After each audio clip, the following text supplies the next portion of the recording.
Hari ni kita bagilah apa ni orang kata budak-budak baru yang kita support nak buat konten kereta aku, kita layan. Okey, tak kisah pun, tak ada orang cakap apa,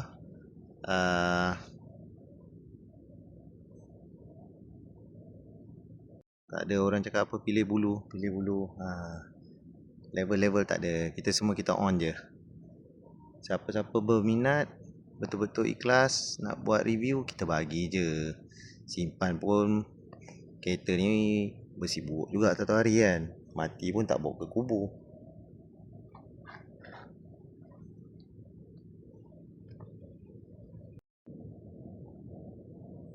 Bak budak-budak sekarang kata select. Abang tak select pun, abang okey.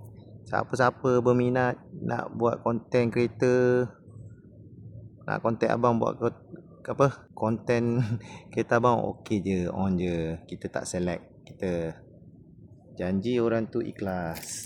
Orang yang buat konten tu pun semangat, minat motorsport. Big garage.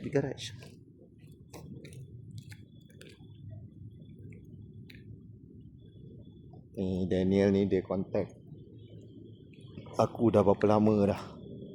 Asyik busy tu, bagi rezeki dia dapat buat konten kereta ni. InsyaAllah korang support channel dia.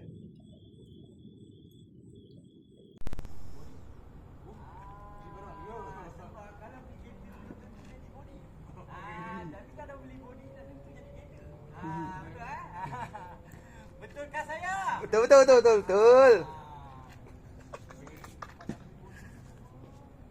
Apa dia nak gebang tu?